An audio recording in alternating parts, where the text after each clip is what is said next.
Hello po mga kababayan, samahan niyo po muli ako sa bidyong ito mula sa simula hanggang sa huli. Ang title po ng ating topic ngayon ay Huwag Sumuko sa Pag-aaral. Mga kasama, tayo ngayon ay real experience at lesson learned ang aking i-share po sa inyo. Ang inyong content creator ay hindi lamang mga tagumpay ang dinana sa panahon ng pag-aaral sa university mula 2013 hanggang 2025. 12 years po ito. Natuloy-tuloy at walang tigil sa pag-aaral mula sa Environmental Engineering, Honors Degree with minor course, Waste Management hanggang sa Masters of Renewable Energy Systems Research.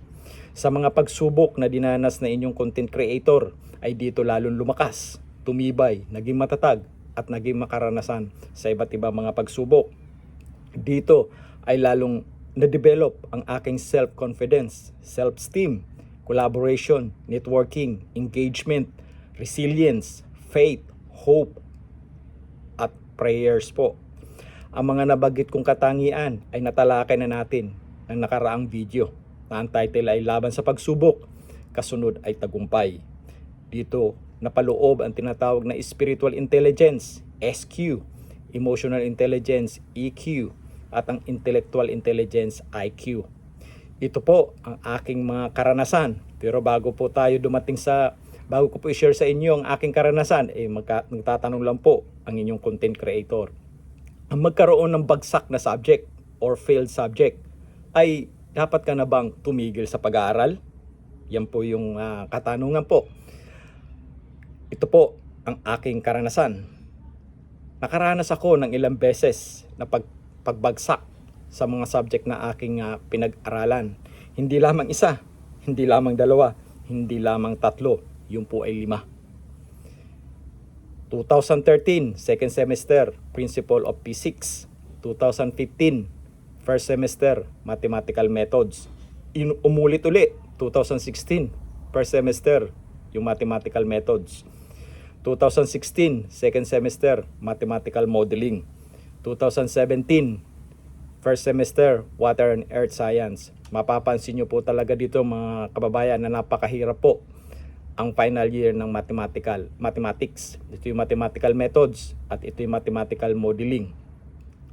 Plus po, yung subject na nag-enroll ako at hindi ko tinapos at nag-withdraw kagad ako. Ito po yun.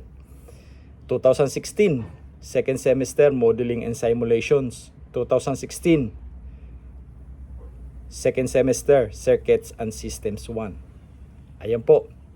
Ang lesson learned po natin dito ko natutunan na kapag nag-enroll ka ng mga subject ay kailangan ay mayroong common denominator na tulad ng binanggit ko ng mga naunang video or connections at hindi contrast.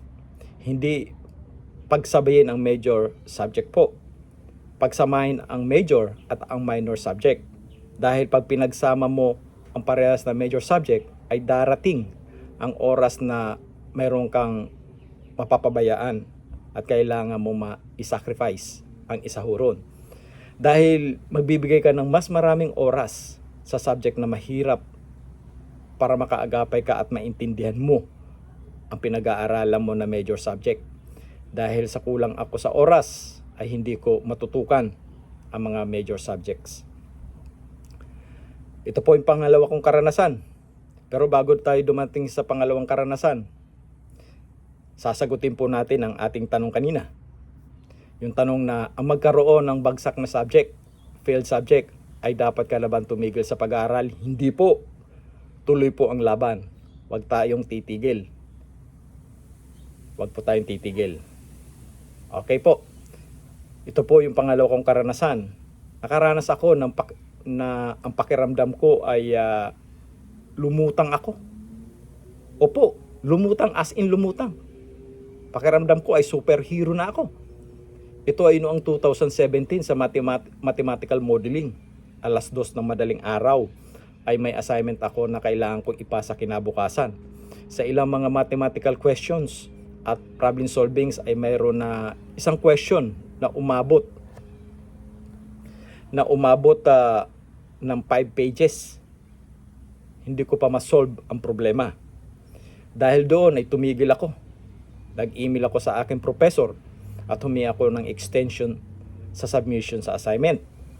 Ang lesson learned po dito mga kasama, dito ko natutunan na kailangan makinig sa sinasabi ng katawan. Listen to your body. Ako ay natulog at nagpahinga.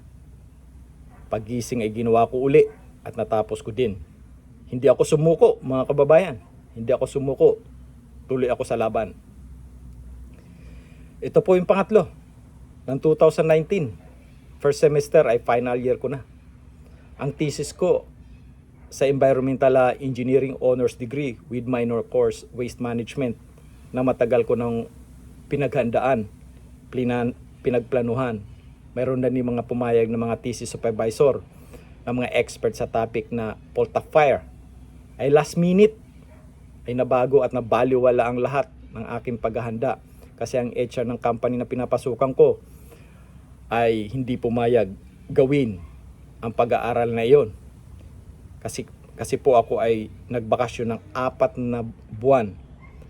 Nakabakasyon po ako, nakabakasyon po ako ng 4 na buwan ng time na yon. Yon ang panahon na hindi ko alam na kung ano ang aking gagawin. Nasira kasi ang aking plano. So ang lesson learned po natin dito mga kasama, dito ko natutunan na kapag isang empleyado na nakabakasyon ay walang karapatan na may involve sa company transaction, maging ito ay related sa study. Ang dahilan ay hindi covered ng insurance kung sakaling may incident. Dito lumalim ang aking pag-unawa at pagpapahalaga sa mga legal matter sa lahat ng aking mga ginagawa at ginagalawan. Dito ko rin natutunan ang kahalagahan ng collaboration, engagement at consultation at listen to the advice of my mentors. Hindi ako sumuko mga kababayan. Tumawag ako sa aking academic chairman. Humingi ako ng advice at tulong. Sinabi ko ang aking problema at kalagayan. Ang sabi lang sa akin ay wag ko daw dibdibin at alalahanin pa. Bukas pumunta ako sa office at ibibigay niya ang project sa akin. Mas napabuti pa ang thesis ko po, mga kababayan. Ang thesis ko ay naging on-farm desalination, halophytes, and evaporation pond for reverse osmosis brine disposal. Ito po ay 2019. Pag sinearch niyo po ang pangalan ko sa Google, lalabas po itong thesis na ito. Pag sinearch niyo po ang Roel de Paz, o kaya itong thesis na to na on-farm desalination, halophyte and evaporation pond for reverse osmosis brine disposal. Ito po ay available sa buong mundo at nakatanggap na rin tayo ng ilang mga magagandang comments mula sa mga ibang mga researcher na ginagamit itong reference. Bibigyan ko pa kayo ng konting idea kung ano ho ito. Management of brine reject from reverse osmosis system has always been a major concern among the engineering and scientific community. The brine disposal of the reverse osmosis in the arid region was the main concern in this thesis. The small-scale reverse osmosis plant located inland need to work out different methods of a brine disposal. The evaporation pond with halophyte wetlands has the potential to give an extra source of income to the farmers. The seeds of the old man saltbush were used for the food sources of Aboriginal people, and the plant used for livestock grazing. The salt harvesting in the evaporation pond estimated 10 ton of salt in every summer season for industrial purposes. Ngayon po ay February 19, 2026. Nang chinik ko po ang thesis na ito sa Google ay mayroon na pong 516 file views o nag-downloads at 290 record views simula po ng 2019 nang na-publish po ang thesis na ito. Ang summary po natin dito ay huwag sumuko at tuloy lang ang laban sa pag-aaral hanggang sa makatapos sa pag-aaral. Ito po. quote unquote, sabi ng aking profesor, Roel, you stand out from the rest. Your spirit is unbreakable and your resilience is unmatched. No obstacle can stop you from achieving your goals in your studies. Ito po ang kanya mga kind words na sinabi sa akin ng time na yon.